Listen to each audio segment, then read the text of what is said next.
If you're starting an LLC in 2026 and haven't followed each step I'm about to show you, your LLC isn't protecting you and it may not be saving you the money it should. Most business owners think your LLC is fully set up and your personal assets are safe the moment you file with the state. But after 16 years as a business attorney, helping over 2,000 business owners set up their LLCs the right way, and talking to hundreds more who are unsure what to do next, I can tell you this: over 70% of LLCs are incomplete, and most owners never realize you're missing the steps that actually create protection. And honestly, it's not your fault. No one teaches this stuff clearly. But the good news is these steps aren't complicated. They just have to be done in the right order. And by the end of this video, you'll have the step-by-step guide to set up your LLC the right way so your personal assets stay safe and your business is ready to grow. And the best part, not a single client who's followed this exact system has ever lost their personal assets in a lawsuit. First, here's where an LLC actually fits into your business and how it protects you. An LLC, or limited liability company, is a business structure that separates your business from you. You become the owner of the LLC, and the LLC owns all of your business stuff like your inventory, your customers, your website, etc. Let me show you an example of how it really protects you.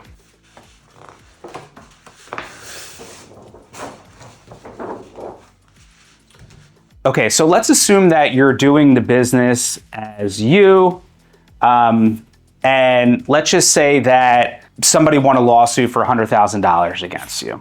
So 100K, here's the mean person, sad person.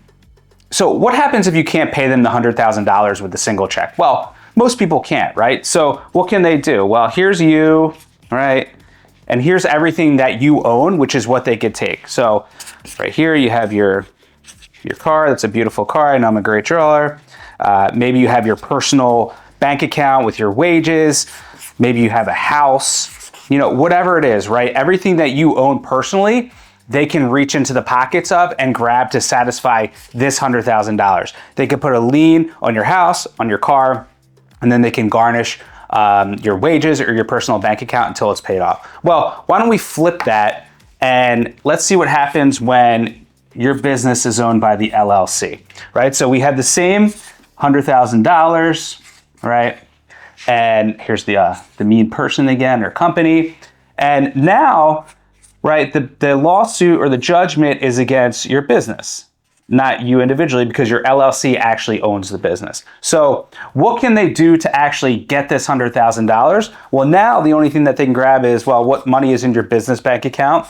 Maybe what inventory you have, right? Some other assets, but nothing big, right? They can't, they can only grab what the business has. What they can't do is they can't reach over here and grab your personal stuff. So this is how the LLC protects your personal assets, your house, your wages, your car, everything else that you own personally, but only if you follow the steps that I'm going to show you here.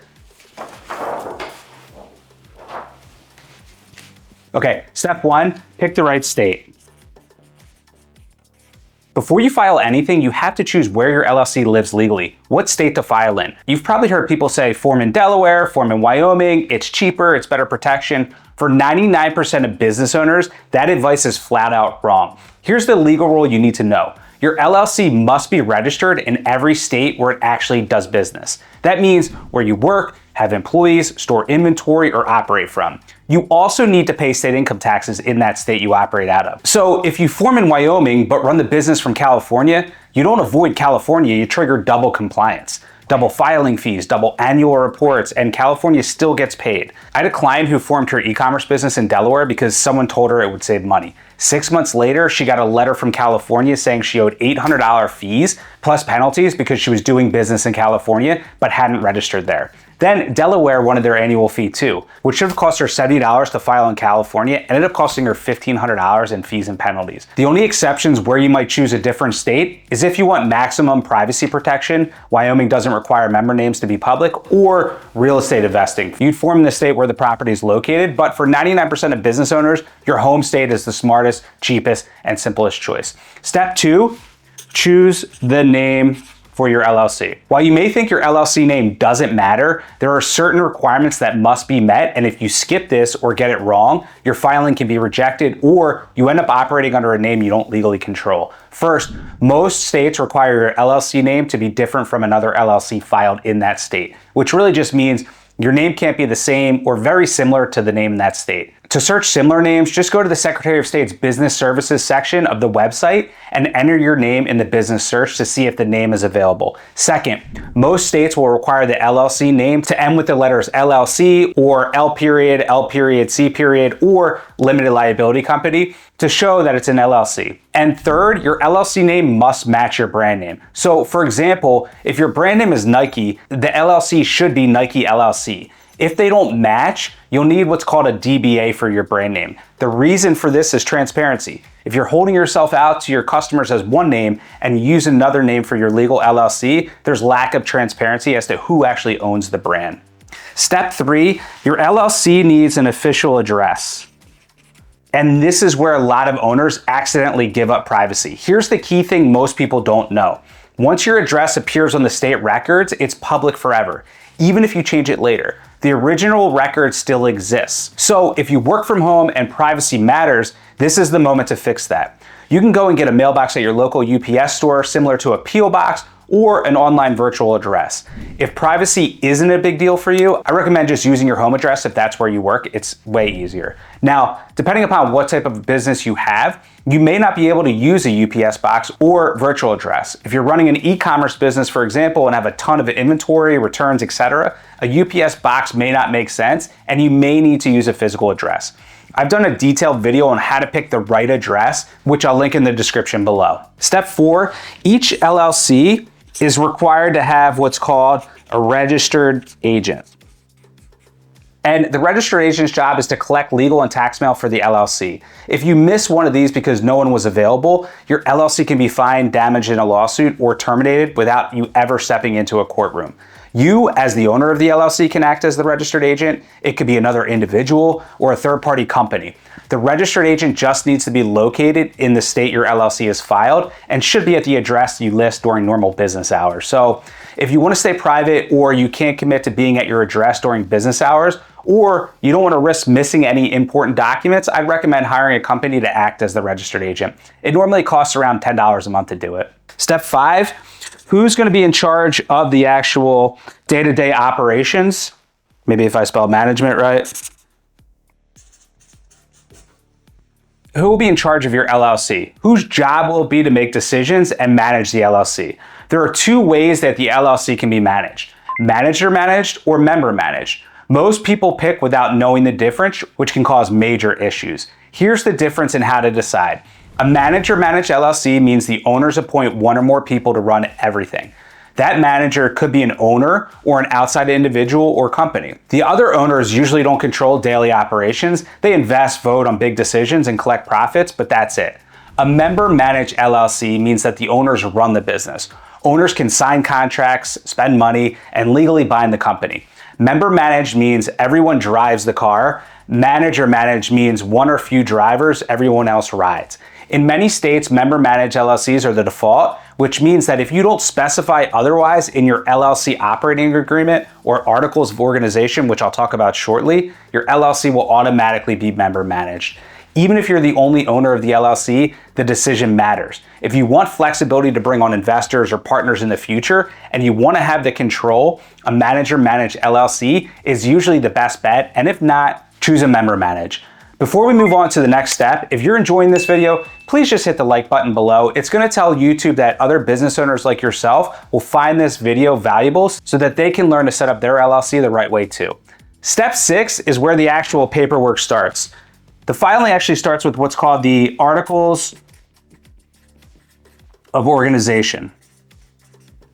Some states will call it the Certificate of Formation, their Certificate of Organization. An LLC doesn't legally exist until you actually file the Articles of Organization and have them approved by the state. This normally can be done online, and each state has its own requirements for what information needs to be included. Things like decisions you made in the previous steps, the name, the address, the registered agent, and management. Here's what to do. Go to your Secretary of State's website, Fill out your articles of organization, you'll enter all the required information and pay the filing fee. It's usually anywhere between $50 and $300. After approval, which can be immediate or take a few weeks, save that confirmation. You're gonna need it to open up your business bank account and for taxes. And speaking of taxes, here's step 7, taxes. Super fun topic. There are 3 types of initial tax filings, and if these aren't set up correctly, you can't legally report income or collect tax, and penalties can add up fast. First, you file what's called an EIN application. So EIN is first. And this is your federal tax ID number with the IRS. Think of it like your social security number for your business. You'll need to let the IRS know whether there's one member of the LLC or more than one. This will determine how the LLC will be taxed.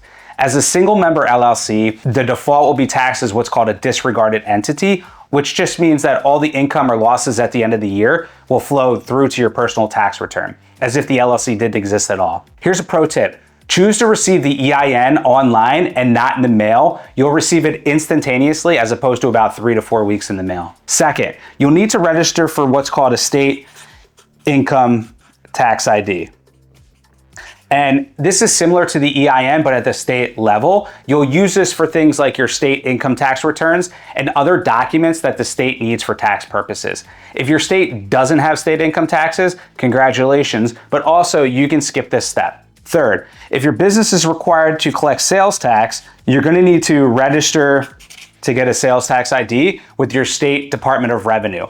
You're going to use this for reporting and to collect sales tax with the state. Now, if you sell on Shopify or any other platforms, if you're e-commerce, they're going to collect the sales tax for you, but you still need to report it to your state. And this state tax ID will allow you to report it correctly, and the state will be able to match the ID with your LLC. Step 8, setting up your business bank account. You might be asking, well, can't I just use my personal account? Nope, that's how you lose your LLC's legal protection. But opening the business bank account is super easy. You'll just need your filed articles of organization and your EIN. I usually recommend using your local bank that you use for your personal accounts. It's just a lot easier, it's organized, everything's in one spot. Other people may prefer to use an online account like Mercury or Novo, but really the choice is up to you. A business bank account is a must, so you're keeping business money separate from your personal. If they're held together, your LLC could lose the liability protection. Step 9, depending upon what type of business you operate, you may be required to get a separate business license.